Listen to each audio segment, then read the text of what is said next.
Bismillahirrahmanirrahim. Assalamualaikum warahmatullahi wabarakatuh.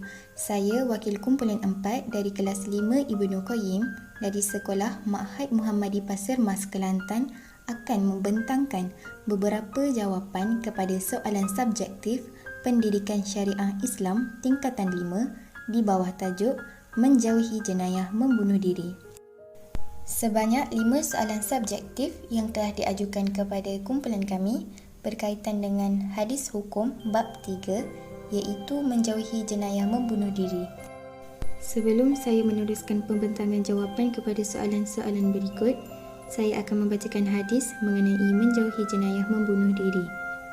An Abi Hurairah radhiyallahu anhu qala Rasulullah sallallahu alaihi wasallam man qatala nafsahu bihadidatin fahadidatuhu fi yadihi yatawajja'u biha fi batnihi fi nari jahannama khalidan fiha abada wa man syariba samma faqatala nafsahu fahuwa yatahassahu fi nari jahannama khalidan mukhalladan fiha abada wa man taradda min jabalin faqatala nafsahu fahuwa yataradda fi nari jahannama khalidan mukhalladan fiha abada.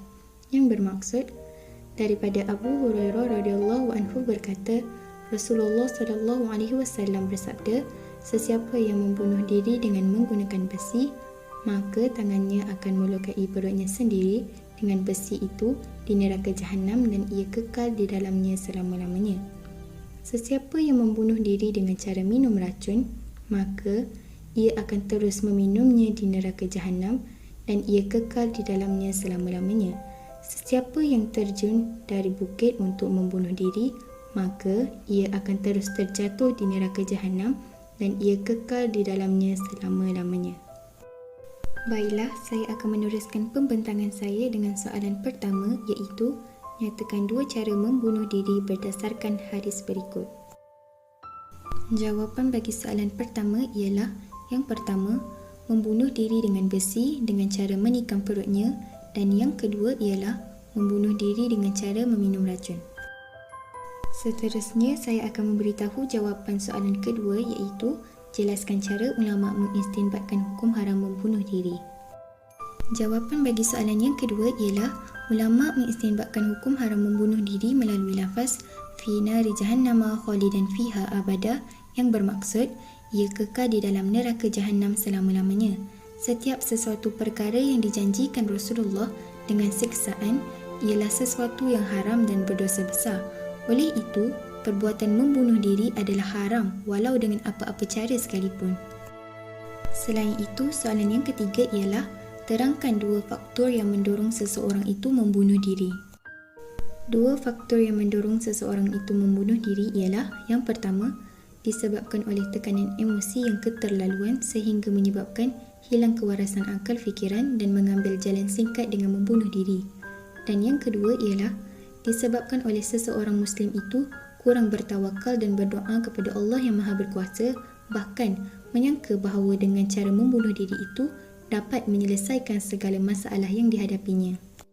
Soalan yang keempat berkaitan dengan berdasarkan perkongsian netizen dalam paparan di atas, buat satu rumusan mengapakah suasana ini berlaku dalam kalangan remaja hari ini. Membunuh diri dalam kalangan remaja adalah satu situasi di mana seseorang remaja itu merasakan dirinya sudah berputus asa akibat gagal menyelesaikan masalah yang dihadapinya, lalu ingin mengambil jalan singkat untuk menyelesaikannya. Biasanya mereka yang membunuh diri ini mempunyai masalah gangguan emosi dan fikiran yang bercelaru, lalu membuat keputusan untuk melakukan suatu hal yang dapat mengakhiri hidupnya sendiri. Suasana ini berlaku dalam kalangan remaja pada hari ini adalah disebabkan oleh pendidikan agama yang tidak cukup daripada ibu bapa mereka sendiri. Hal ini mungkin kerana ibu bapa mereka kurang mengambil peduli tentang hidup mereka serta jarang meluangkan masa bersama anak-anak mereka kerana sibuk dengan pekerjaan masing-masing. Tanpa sokongan ibu bapa, mereka mula merasakan bahawa diri mereka sudah kosong dan berbeza daripada orang lain. Ini membuktikan remaja yang membunuh diri sebenarnya ingin mendapatkan perhatian daripada keluarga. Masalah ini hanya dapat diselesaikan seandainya ibu bapa memberi perhatian yang rapi kepada anak-anak sejak mereka masih kecil dan sentiasa mengambil berat tentang masalah yang dihadapi oleh mereka. Kesimpulannya, perbuatan membunuh diri ini berpunca daripada didikan dan perhatian yang tidak cukup daripada ibu bapa. Ibu bapa hendaklah cakna akan hal-hal yang terjadi kepada anak-anak agar masalah seperti membunuh diri ini tidak akan berleluasa. Soalan yang terakhir ialah, jelaskan 2 langkah untuk mengelakkan masalah berikut daripada berterusan.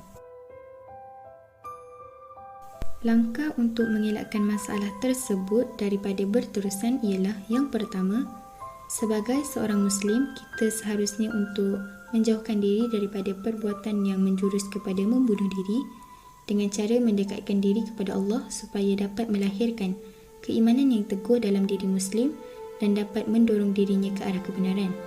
Dan yang kedua ialah, selain itu, sekiranya emosi terganggu, dinasihatkan untuk mendapatkan perkhidmatan saringan kesihatan mental daripada pakar kesihatan supaya tubuh badan sentiasa sihat dan dapat mengelakkan diri daripada penyakit. Itu sahaja pembentangan saya pada hari ini. Sekian, terima kasih.